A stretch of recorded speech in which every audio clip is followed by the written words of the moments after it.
हाँ वो जी, एक बार आपका दोबारा स्वागत करते हैं हम पॉडकास्ट में। खेत जाएंगे कि पहला वाला हमें थोड़ा सा शूटिंग की कुछ प्रॉब्लम की वजह से बंद करना पड़ा। फिर से हम अपने सवालों का सिलसिला शुरू करते हैं और हम थे, टॉपिक था उभरते हुए सितारे और बहुत सारी बातें करनी थी इन पे। तो पहला मैं नाम लेना चाहूँगा अर्जुन का। आप क्या बोलना चाहेंगे अर्जुन के बारे में? अर्जुन खेल तो अच्छा रहा है, मैदान पे अच्छा खेल रहा है, पहले से परफॉर्मेंस उसकी बहुत अच्छी हुई है। लेकिन ग्रुप में बातें ज्यादा करता है। अब इनको ये नहीं पता कि मैं कब से क्रिकेट खेल रहा हूँ। इनको मैं इनके लिए एक वो डायलॉग था यूट्यूब पे अभी बीच में फेमस हुआ था, क्या था, आप मेरी मदद करेंगे? वो डायलॉग मैं भूल रहा हूँ। अगर मैं अपने जवानी के हाँ, किस्से- अगर मैं अपनी जवानी के किस्से इन्हें सुना दूं तो ये मेरे पैर दबाने लगेंगे।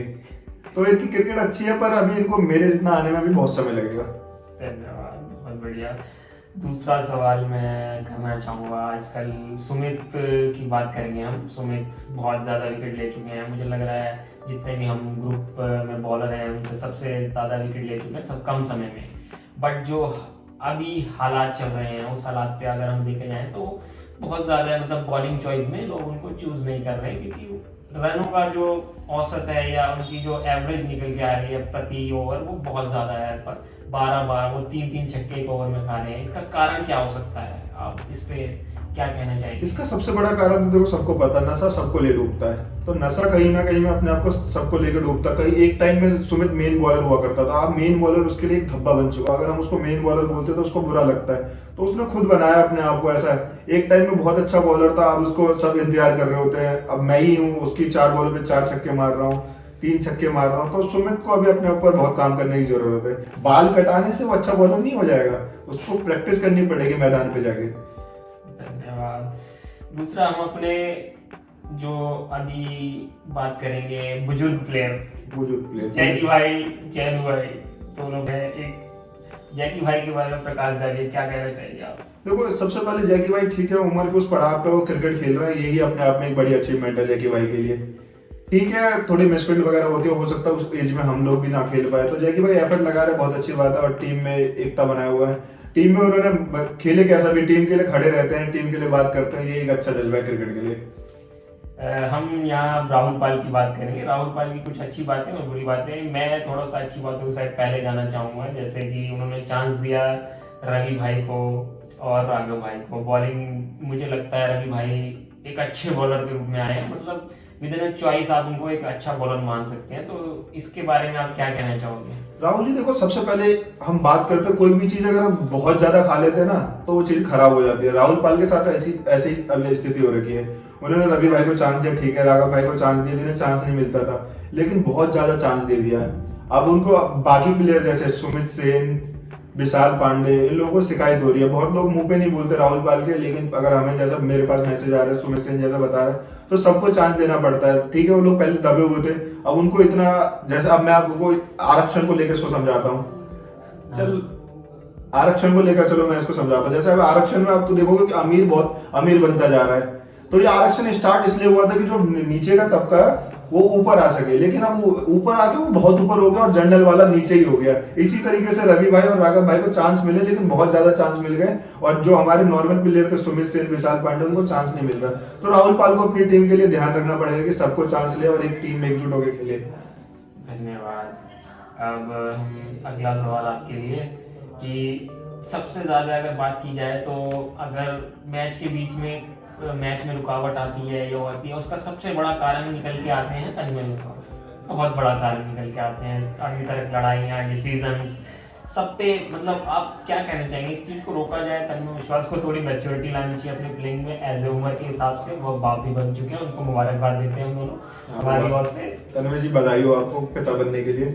इस पे थोड़ा सा प्रकाश डालिए, थोड़ा सा तन्मय और गौरव की भी बात की जाएगी, क्योंकि और हरिंदर की भी बात की जाएगी यहाँ। ये जब एक इनिंग कंप्लीट होने के बाद ये सारे प्लेयर बाउंड्रीज कभी बड़ी करने लग जाते हैं, कभी ये प्लेयर पाए जाते हैं कि बाउंड्री के बाहर जाके खड़े हो रहे हैं, सिगरेट पी रहे हैं वहां पे।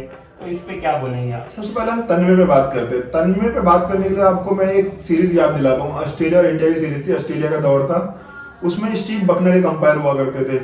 उनको इंडिया के खिलाफ बहुत फैसला करते थे और बेईमान अंपायर करते थे। तो तन्मय ने इमेज ऐसी बना रखी कि अंपायरिंग करेगा तो बेईमानी करेगा। इसके इसके चर्चे यही नहीं, सेंटर में दूर दूर तक तन्मय बहुत फेमस है बेईमानी के लिए। तो तन्मय को अब एक उम्र के उस पड़ाव में है कि वहां पे अपनी इमेज थोड़ी सुधारनी चाहिए, नहीं कि और खराब करती चाहिए 100-200 के लिए अपनी इमेज ऐसी खराब नहीं करनी चाहिए। तन्मय को इस पर बहुत ध्यान देना है। और गौरव हरिंदर के बारे में क्या बोलेंगे, जब इनकी बैटिंग हो जाती है या बॉलिंग हो जाती है या फील्ड के बाहर चले जाते हैं, हरिंदर को कई बार पकड़ा गया बाउंड्री बड़ी करते हुए, उस पर आप क्या बोलेंगे? इनको बोलने से कुछ नहीं होगा, इनको सजा, मतलब इनको कोड़े पड़ने चाहिए जिस तरह की ये सजा सजा के लायक है, क्योंकि इनको समझाया जा सकता है। अब इनकी बैटिंग हो जा रही है, इसके बाद ये लोग ग्राउंड पे आ जाते हैं, ये हर बार ऐसे सही नहीं रहता ना। इससे क्रिकेट बर्बाद हो रहा है हम लोगों का, बाकी लोगों का समय बर्बाद हो रहा है। लोग संडे का इंतजार करते हैं 7 दिन पे, और ये लोग बिल्कुल मजाक उड़ा देते हैं अपनी बैटिंग आई। तो इस तरीके से नहीं, इनको भी खेल भावना से क्रिकेट खेलना पड़ेगा, तभी एक अच्छा गेम हो पाएगा। ये सीरीज अपनी समाप्ति पे है, रिजल्ट आपको कल या अगले संडे तक मिल ही जाएगा कि कौन विजेता रहा।